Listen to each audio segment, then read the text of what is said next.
Hi hello welcome to my channel. நம்ம சேனலை first time பார்த்தவங்க சப்ஸ்கிரைப் பண்ணிக்கோங்க, லைக் பண்ணுங்கள், ஷேர் பண்ணுங்கள், வீடியோ ஸ்கிப் பண்ணாமல் பாருங்கள். நம்ம சேனலுக்கு காப்பிரைட் வந்ததுனால கொஞ்சம் வியூஸ்லாம் கம்மியாக தான் போயிட்டுருக்கு, வீடியோஸ்லாம் கம்மியாக தான் வந்துட்டுருக்கு. கோழிக்கு இந்த பேக்கில் நான் கோழிக்கு போகவே இல்லை, தீனி போடவே எடுக்குமோ நான் அண்ணனுக்கு ஹெல்ப்புக்கு போகவே இல்லை. இன்றைக்கி போகிறேன். வெயில் கொஞ்சம் அதிகமாக இருக்கா, அதனால் பாகரை போட்டு விடலாம் அப்படின்னு சொல்லிட்டு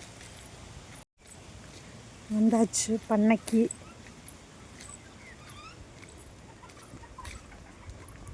ஒரு நாளாச்சு இந்த பேச்சு நான் உள்ளே வரவே இல்லை.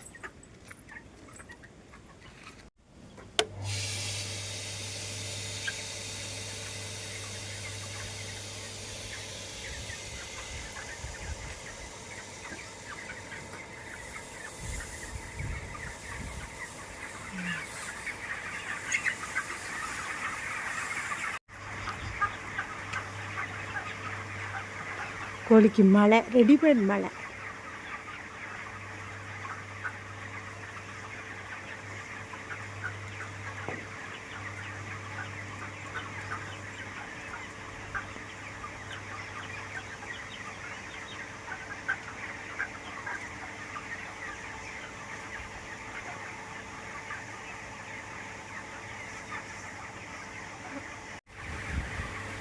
இந்த பக்கம் காற்று ஓவராக அடிக்கிறதுனால அந்த உள்ளே போகிற தண்ணி எல்லாம் வெளியிலையும் வருது. ஆஃப் பண்ணிடலாம். 3 நிமிஷம் தான் போட சொன்னாங்க, 3 நிமிஷம் ஆகிடுச்சு. ஆஃப் பண்ணிடலாம். இங்கே பாருங்கள், நாங்கள் கத்திரிக்காய் செடின்னு பிடுங்கி வச்ச சுண்டக்காய் செடி எவ்வளோ அழகாக கொத்து கொத்தாக காய்ச்சிருக்குங்க.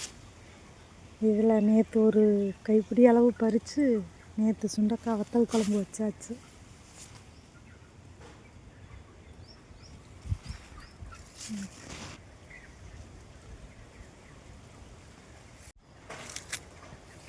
ரெண்டு செடி சுண்டக்காய் செடியாக போச்சு. இது நான் ஊருக்கு போகிறதுக்காக வச்சுருக்கேன், இல்லைன்னா நேற்றே பறிச்சிருப்பாங்க அக்கா. ஊருக்கு போகும்போது கொண்டு போகலாம் அப்படிங்கிறதுக்காக விட்டு வச்சுருக்கோம். ஆனால் பெருசாக மரம் மாதிரியே போகுது. மிளகா செடி ஃபுல்லாக நல்லா மிளகா பழம் பழுத்து மயில் கொத்தும், ஆனாலும் இன்னும் கொஞ்சம் இருக்குது.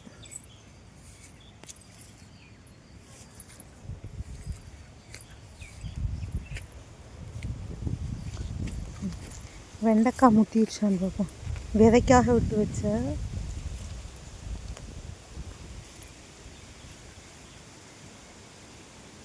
முத்திக்கிட்டே இருக்கு. பாவக்காயும் பீக்கங்காயும் விதைக்காக போட்டு வச்சது